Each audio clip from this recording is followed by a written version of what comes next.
to the computer. So the question that exists from the community is, how does the token discovers its base price, and does the token grow over time? But before we actually discuss that question, we need to kind of understand what makes the token go up and down, because that truly is the answer. And then pretty much everything else is just depends on how everything else is going to play out. So I already did a video in the past where we spoke about how the chart shows the psychological behavior of humanity. When we launched, we had a full growth. Then we reached a certain price where certain people said, I need to sell, and they started selling. Then, more people started buying, and we started seeing, and that pretty much what built out a chart. But the biggest question is, and the question that's being asked by majority people today, can this token really go to zero? And I'm pretty sure every person probably asked themselves that question. Can the token actually go to zero? And I'll give a straight answer, no. It's impossible for the token to go to zero unless it loses its value. And our VVA token has a huge value, and value is rebased at 0.44% every 8 hours. Nobody wants to lose the opportunity to double and triple their money over a short period of time, and that's the true real value of VVA token. Now, why the token will not go to zero? And I'm going to give an example, and I'm going to bring it up in two examples so you guys can understand how reality controls the token. The first example is this. We all majority of us live in United States, and we've seen Kmart go out of business at some point in your life.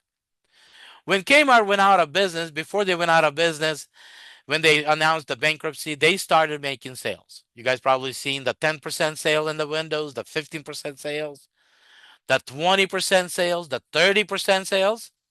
And I would actually appreciate if you guys unmuted your mic and tell me, wasn't that true in your area? You seen those sales? Anybody? Oh, yes. Yes.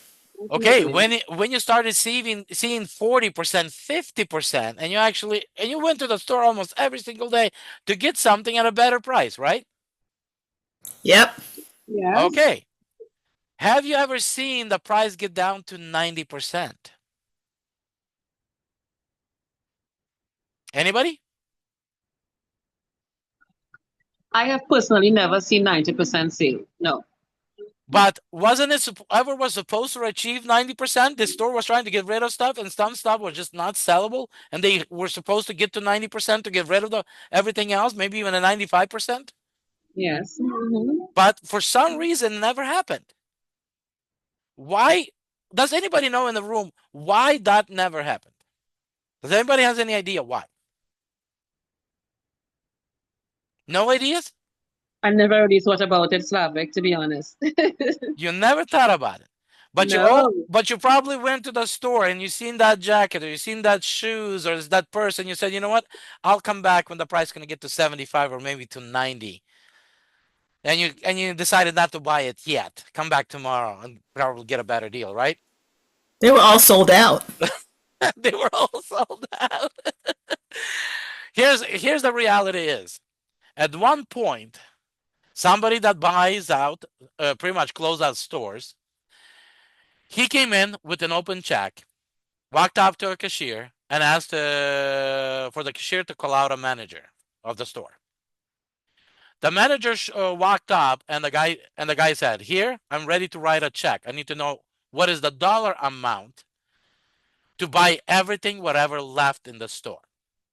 And pretty much no, and pretty much shut down the register right now, where nobody else will leave with my items, because I am writing a check. That means I just bought everything. That means whoever still has something in their cart, they just have to leave the cart behind, and pretty much you guys need to escort them out of the store, because now I'm the owner of everything, all the assets that's left in the store. See, every morning, corporate would announce to the store manager a dollar amount for which he can sell the remaining inventory of the store in case somebody with a check shows up and wanted to buy remaining assets. That's why you were coming, you were hoping for that maybe better discount, and that better discount didn't happen. You next time you showed up and you just see a big close sign on the door. When you try to peek in, you're seeing employees boxing stuff up, and you're like, wait a minute, why they haven't sold? Are they gonna throw that away? No, somebody just bought it. And pretty much in a day or two, a truck will show up, they'll pretty much load that truck up, and pretty much at that point, those employees no longer be needed in that store at all. That is the reality. So taking that concept, understanding how closeouts happen, right now we can actually look at the market. See, at a certain dollar amount or price of a token or price of whatever, there is a certain buyers that are willing to open a check and write a maximum dollar amount that they can able to afford for the remaining assets. Now, understanding that concept, now I wanted to ask you guys, and I would like you guys to participate again. If the price of VVA dropped to $5, would you go and find $100 to buy that asset at $5 a token, which pretty much you would be receiving about 2,000 tokens worth for $100? Is there anybody in the room that would love to have that kind of a deal? Anybody? Yes. Yes. So Joy, you would definitely find $100, and even if you were broke and badly broke, you would still find that $100 because that was a super deal, right? Right. Okay. Now, if the price dropped down to 30 cents, that means you'll be getting 3 tokens for every dollar. That's about 300 tokens for $100. Would you still go and find that $100 to buy tokens at 30 cents a token? For sure. For sure. What about at 60 cents, which you will still be getting roughly about 130 tokens at for $100? Would you still go and buy at 60 cents? Yes. So even at $1, which we are right now, roughly about at $1.05, we also see people and and I want you guys to actually see. Look, how many people at $1.05? How many people are buying? Look at somebody bought at 2,700, 1,000, 2,100, 600, 1,500, 1,000. So see, people are coming in because they consider that to be already a hot deal. So, and you guys have heard just right now, those that actually were willing to participate, as you guys answered, that you guys will buy it at 5 cents, at 30 cents, at 60 cents. That means, can a token get to a zero when there's buyers are willing to pay a lot more than a penny for a token? Nope. So that means that token can never ever reach to a zero because people will be buying out before it does that. And every time people will be buying, the price will be returning back, going up.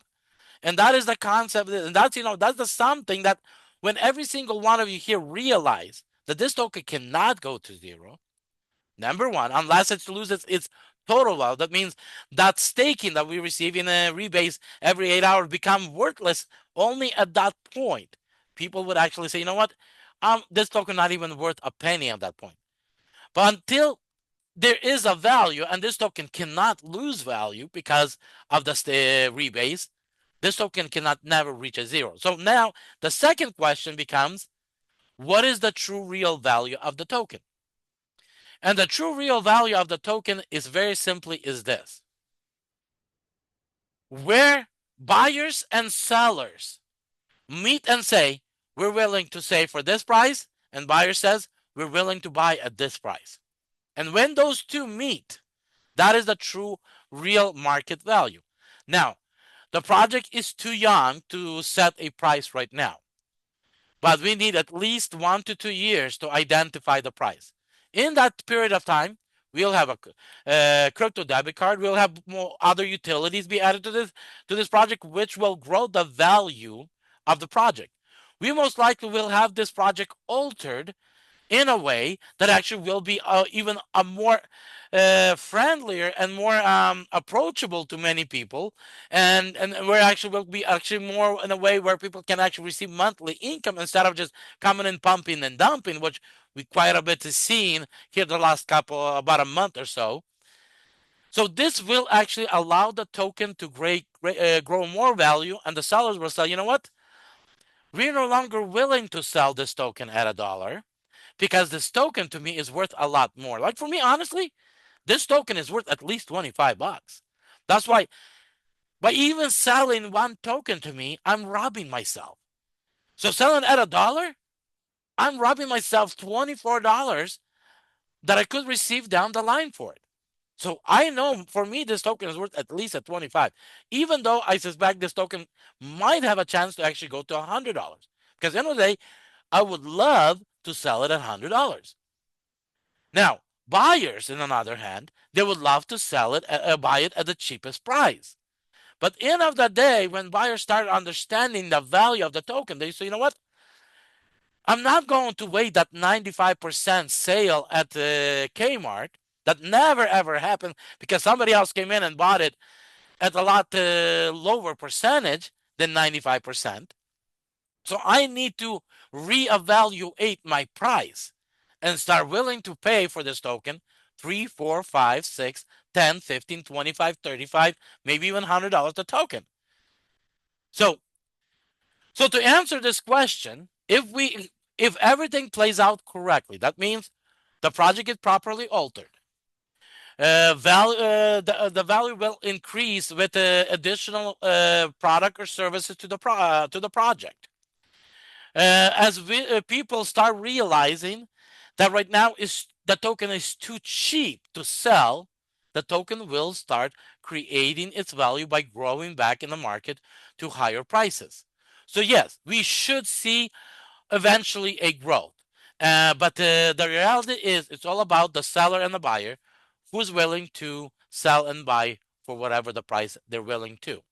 So that's the real truth is. Hopefully that answered the question, and I am going to stop